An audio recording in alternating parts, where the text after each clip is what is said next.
Hello and welcome back to Tommy's Top Picks. Today is a comic video. So, I recently teamed up with a group that does estate sales and I'm going to be appraising some comics for them. And the first thing I did was go and check out about 60 or so comics that they brought over. And I picked up a bunch of the early Image stuff. So, we got some Wildcats here, number 20. And I have a strong suspicion that there's going to be Backlash number 6. I have a suspicion that with the size that Image is growing to and how nostalgia works on a 30-year cycle, we are close to these not being dollar bin books anymore. And a lot of the writers and artists are still active and still drawing. And this is a lot of their early stuff, their creator-owned stuff. And I thought it would be worth adding to the collection. So here's some Backlash. Got us some booth art. Backlash number 8. The 90s were an interesting time for comics. Wildcats number 19. Some very young Jim Lee. I find it very interesting that nostalgia runs on a 30-year cycle. So what people as kids grew up with. So people in the 90s grew up with Image Comics and the big boom. And there is a documentary on Amazon. I forget what I think it's called, The Image Revolution, where it goes over this whole thing of how these writers and artists came to create Image and how they moved on from Marvel and created their own thing. And it's very fascinating and very interesting to watch. I highly recommend it. But I think that this one wasn't even bagged. Wildcats number 11. It's very 90s. There's some 80s stuff too, but Black Knight number 1 with Marvel. This one didn't even have a board. This was one of the pricier ones. I think it was around like $30. But this was a miniseries, part 1 of 4. Very early Black Knight. He's coming around again. Disney owns Marvel now, so it's only a matter of time until Black Knight gets a movie. They got to run out sometime. Wetworks number 7. Wetworks number 8. Youngblood, there was some Spawn in here, which was really exciting. Youngblood number 10. Witchblade 13. Again, for how they were stored, they're in pretty good condition, surprisingly. But it's like, if you look in the 90s, the paper wasn't what it is today, but it's not what it was a long time ago. We got Union number 4. So they do hold up a little bit better. An art book from Image with some Jim Lee art. Number 1, Violator vs. Badrock. Some Liefeld, early Liefeld. Dark Knight number 1. This was the 3rd printing, so not crazy valuable, but it's still the Dark Knight Returns, so I had to grab it. And like I said, these were not stored in the best condition. 610, Batman Detective Comics. Filling out my run slowly. 609. The early 600s they don't have a lot of yet. 611, so I grabbed those. Going back to Image, we have Cyblade, part of the Cyberforce Origins series. Grifter, which we all know Jim Lee brought over to DC. Grifter number 1. Now this was an interesting one. Wetworks number 1, signed. Number 299 of 3000. We were looking to try and appraise this, and there was like nothing on it. We found a comic convention exclusive, but this obviously was it was certified by Wildstorm Productions, which is in association with Image. But I don't know about this one. It's if you know anything about this, let me know. I couldn't find anything, but figured it was worth picking up with the early Image stuff. Wetworks number 6. And then we have some Campbell, early Campbell. Gen 13, number 2. A lot of this was part of the Wildstorm Rising event. So he must have been collecting that event. Like I said, the 90s were a weird time. Cover art is different than it is now. More Wildcats.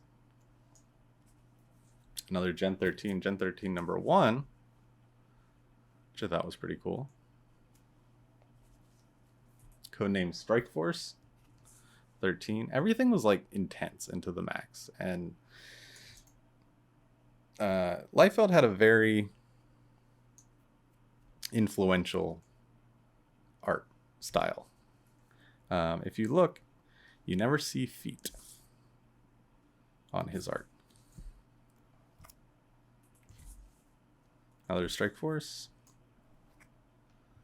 Another Strike Force. Another Strike Force. Some Cyber Force. I grabbed some Cyber Force from another collection. So slowly building those numbers up.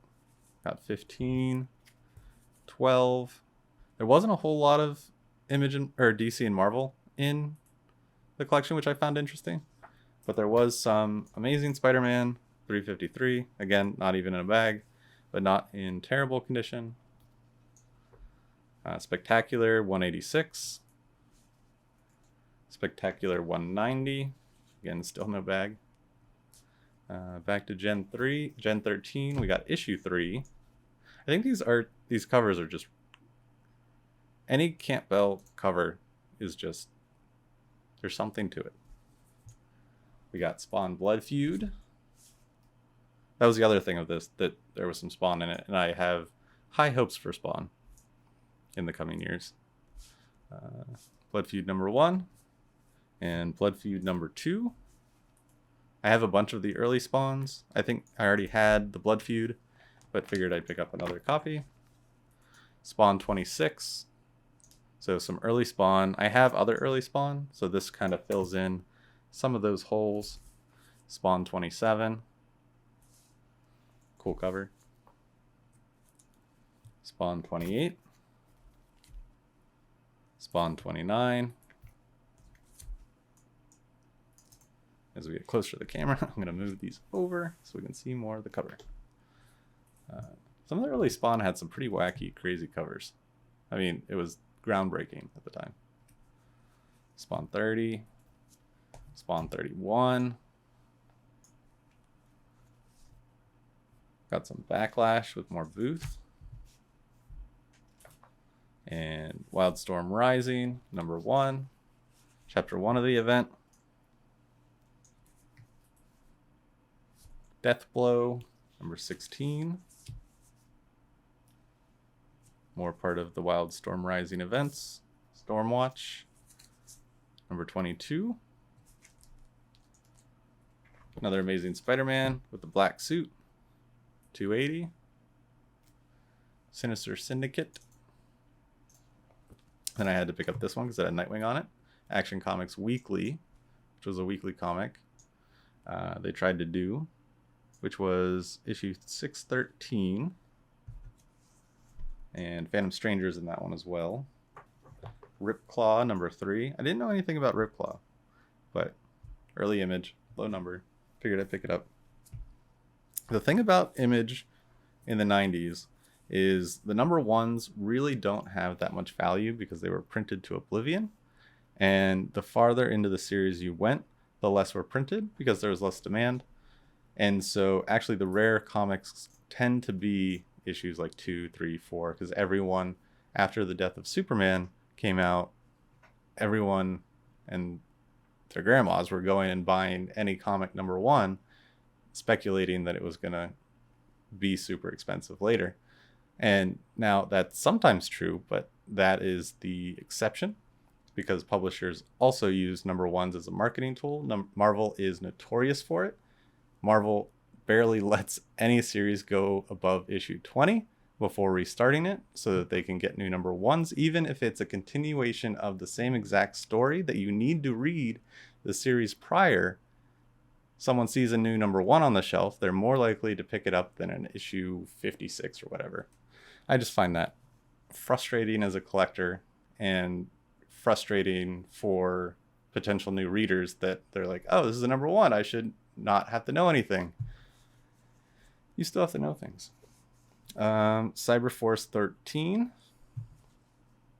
More Cyberforce. Number 14. The last one was Robin, Chuck Dixon. It was a 5-issue miniseries. This is number 2. It was actually kind of cool because I have 1, 3, and 4. So now I just need 5. I picked them up at random conventions and stuff like that because that is well before when I started collecting. But yeah, just wanted to share my pickups and let you know that we are going to be doing more comic stuff again in the future. We're going to try and put out a weekly show where we talk about what's coming up in the week, what to pick up, what we're speculating on, what we think you should just read. And yeah, if there's any comics that you're into, let me know. We can cover them. And till next time, I'll talk to you soon.